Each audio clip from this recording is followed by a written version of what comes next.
Eh bien bonjour, bonsoir, j'espère que vous allez bien, c'est Flo. Aujourd'hui on se retrouve pour parler des spoilers du chapitre 312 de Block. Je ne sais vraiment pas pourquoi par contre ils sont sortis aussitôt. Là on est samedi à l'heure à laquelle je parle, mais vraiment je sais pas pourquoi c'est sorti. Normalement c'est le lundi, mardi quoi, vraiment lundi.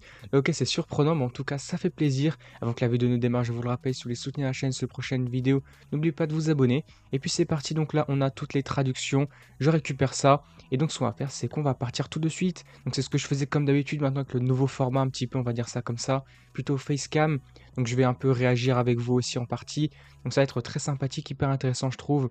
Donc c'est parti, début du chapitre, on reprend la suite du précédent avec le début du match, hein, ce premier match de la Coupe du Monde U20.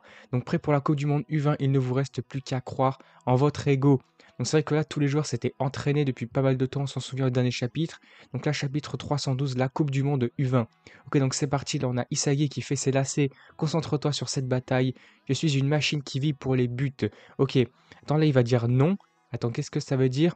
Ah oui, oh tu vois la double page qui est magnifique avec tout le terrain, avec les gradins, les spectateurs et tout, vraiment l'ambiance c'est juste incroyable. Ah donc non, je suis l'outil qui fera du Japon le meilleur pays du monde. Ok, donc là vraiment Isagi qui est remotivé comme un fou, qui veut vraiment être le meilleur donc. Le présentateur, c'est le premier tour tant attendu de la Coupe du Monde U20. Voici les membres titulaires du bloc, ouais, de Bloc Japan. Donc ouais, c'est le nom officiel de l'équipe. Là, on va voir tous les joueurs, toute leur introduction, ça va être hyper stylé. Donc le chapitre suivant sera vraiment le début du match, je pense. Donc l'annonceur, c'est parti. Tout d'abord, le gardien de but, Jin Gagamaru. Let's go, c'est vrai que c'était toujours lui qui était là, de toute façon, en tant que gardien, vraiment hyper puissant, super fort, avec sa détente, vraiment hyper stylé. Voilà, Gagamaru est là, donc les fans sont là pour l'acclamer. Waouh, ces feux d'artifice sont géniaux. On compte sur toi, gardien Gagamaru. En vrai, c'est super cool. Là, on voit tous les autres joueurs. L'annonceur maintenant pour les trois centraux. Intérieur, le capitaine Oliver Haiku. Le grand et haut, cheveux longs carrément, le magnifique défenseur Ryu Jubei. Le cerveau de la ligne défensive Nico Iki. Ok, là on voit tous les joueurs finalement. L'annonceur continue ensuite, voici les deux latéraux. Et là par contre on change d'ambiance, on l'avait vu Nagui, on l'avait vu déjà arriver à l'entrée du stade tout simplement. Donc là il est ici employé, les billets sont ici. Ok, donc en fait il achète ses billets, pour l'instant il va être spectateur j'imagine surtout. Le match est sur le point de commencer, donc Nagui est là. C'est vrai que quelque part un nouveau chapitre encore un petit peu concentré sur lui. Je sais pas vraiment ce qui va advenir de lui. Donc Nagui va dire je ne fais plus partie du bloc. J'ai trahi la philosophie de vivre pour mes propres buts. J'ai perdu, je suis tombé et j'ai fini ici. Et donc, si c'est le cas, 3 petits points, je pense qu'il va essayer de dire quelque chose. Ah oui, c'est dit juste en dessous. Je ne peux pas essayer de revenir. Donc, entre-temps, on va repasser sur le terrain.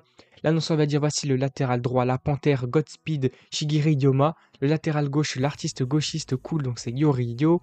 Ok, très bien. Ok, on repasse un peu sur Nagui. Je vais sortir et saisir quelque chose de nouveau. Attends, qu'est-ce qu'il veut faire? J'ai perdu, j'étais nul, dégoûtant, pathétique. Et c'est seulement après avoir affronté cette vision de moi-même que je commence enfin à comprendre qui je suis vraiment. Ok, en fait, donc on a pu déjà le voir au cours de pas mal de chapitres concentrés sur lui. Il comprend finalement quel est vraiment son ego et vraiment ce qu'il souhaite.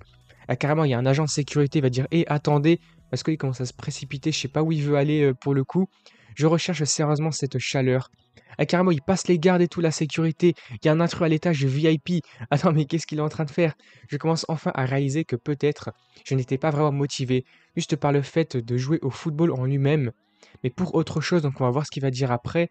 L'annonceur ensuite les milieux de terrain. Et c'est parti, l'assassin hors du commun Karazu Tabito et le polyvalent et en constante évolution Mikage Reo. Ok, c'est hyper stylé. En parallèle de tout ça, t'as Nagi qui est là, les joueurs du terrain, bah, de l'équipe du bloc, c'est vraiment hyper stylé, hein. Vraiment très sympa ce double jeu finalement, disons. Donc Nagi, celui qui m'a amené à bloc était Reo, mais qu'est-ce qu'il va lui dire? La réalité est que peu importe à quel point j'ai essayé de m'enthousiasmer à l'idée d'être avec Reo, ça n'a tout simplement pas marché. Ensuite, le technicien jaune Bachira Meguru. Ok, stylé Bachira, j'aime beaucoup, hein, vraiment un des joueurs les plus stylés aussi. Alors je ne jouerai plus au foot juste pour jouer aux côtés de Reo. Maintenant, place aux deux derniers attaquants. Ok, c'est parti, on voit tout ça en parallèle, vraiment stylé. Le plus fort attaquant du bloc. Attends, il considère toujours Itoshirin la bête comme le plus puissant attaquant et c'est pas Isagi du coup. Nagi qui reprend la parole, ce n'est pas comme si je voulais retourner au bloc ou combattre même Isagi. Attends, la Nagi il est en train de se rendre dans une salle, je sais pas vraiment où il veut aller. Donc est-ce que... Ah ouais, d'accord. En fait, il va à la rencontre de Buratsuta, la véritable chaleur enfouie au plus profond de moi, la véritable identité. Buratsuta ne comprend même pas ce qu'il fait. Attends, hein, mais qu'est-ce qu'il fait là? C'est que c'est surprenant, je pense, pour sa part aussi. Et puis pour finir avec l'annonceur, je pense, et le prodige du bloc, Isagi Yoichi. Oh, la planche, elle est magnifique. De toute façon, je vous la montre. Je vais essayer de faire au mieux. peut-être faire un petit peu mieux que la dernière vidéo sur Kaiju numéro 8. Essayer d'afficher un tout petit peu mieux parce que j'ai pas eu d'avertissement ou quoi, je pense que ça passe. Niveau, visibilité tout ça, je pense que ça va. Mais par contre là, c'est vraiment stylé cette planche, vraiment très, très cool. On a toujours des mots de Nagi ici: «Quand tu crois que tu es le centre du monde, ton cœur hurle et s'enflamme». Et là, c'est hyper stylé, hein, Isagi qui est là. OK, une autre planche sur Nagi. Ouais, ici, c'était sa pose quand ils avaient affronté, bah, l'équipe, U20 tout simplement. Là, c'est hyper stylé avec des flashbacks un peu à gauche, à droite, j'ai l'impression. Et ce sentiment d'extase, comme si on était un dieu. Pour ça, je m'en fiche et si je perds tout le reste, alors qu'est-ce qui va lui arriver? Donc Nagui va dire: «Eh monsieur le président, il te reste encore une place de libre pour moi, c'est ça? Je m'en fiche si je dois écraser le bloc alors. En fait, je veux devenir le meilleur du monde».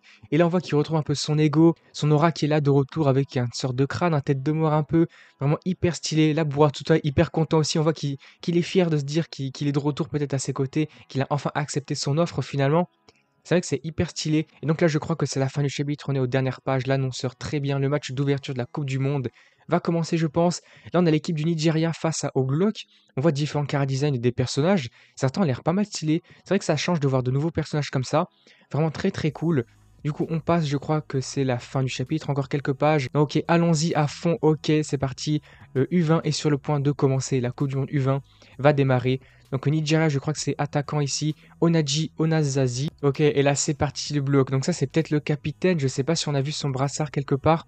Je suis pas certain. Non, c'est pas lui. Je crois que c'est pas lui le capitaine. Mais en tout cas, il a l'air pas mal stylé ce joueur. À mon avis, il va être surpuissant, c'est sûr. J'imagine que forcément on continue dans bloc. Forcément là, avec le début de cette Coupe du Monde U20, les joueurs vont être surpuissants. Je pense vraiment qu'il y aura des dingueries niveau puissance, niveau compétence, technicité des personnages. Donc Isagi va nous laisser sur la fin du chapitre, hein. Il est temps d'arriver au sommet. La bataille acharnée va commencer. Et là, on a le kick-off, l'engagement. C'est parti vraiment, bah là, je suis hypé. Pas de pause la semaine prochaine, prochain chapitre, début des guerriers. Donc là, c'est hyper stylé, franchement. Je suis très hypé, j'ai vraiment envie de voir ce qui va se passer pour la suite. Déjà, on a vu du côté de Nagi, il a enfin accepté l'offre de Buratuta. Il va revenir, pas aux côtés du bloc, malheureusement. Il avait dit que il serait prêt à refaire tout ça, même s'il venait à écraser le bloc. Donc je ne sais pas s'il rejoint complètement à leur côté ou s'il veut vraiment les écraser, quitte bah, à devenir le meilleur tout simplement. Et de l'autre côté, justement, deuxième partie du chapitre, hein, toujours c'était en parallèle, on a vu bah, les préparatifs, l'introduction des joueurs sur le terrain, le match va démarrer, ça commence au chapitre suivant. Je suis beaucoup trop hypé, donc ça sera le chapitre 313 qui sort la semaine prochaine, pas de pause. N'hésitez pas à me faire part donc de vos avis dans les commentaires, vos attentes, vos théories pour la suite. Qu'est-ce que vous pensez de tout ça? De l'équipe du Nigeria qu'on a pu voir actuellement, quelques premiers joueurs comme ça qui ont l'air pas mal stylés. Du coup, si la vidéo vous a plu, n'hésitez pas à liker, à commenter, à partager comme d'habitude. Et puis surtout, n'oubliez pas de vous abonner à la chaîne évidemment pour soutenir et suivre les prochaines vidéos blogs qui arriveront sur la chaîne. Sûrement avec ce nouveau format encore. Je vais essayer de faire ça quasiment tout le temps pour chaque vidéo. Mais si vraiment je peux pas, je vais reprendre le format précédent avec des images fixes. Mais là, si je peux, tranquille, on va faire ça en facecam. C'est beaucoup plus naturel, un peu plus sympathique d'échanger comme ça avec vous. Je trouve que c'est beaucoup plus cool. Du coup, n'oubliez pas de vous abonner à la chaîne, je viens de le dire, pour soutenir ces prochaines vidéos. Du coup, moi, je vous dis à la prochaine.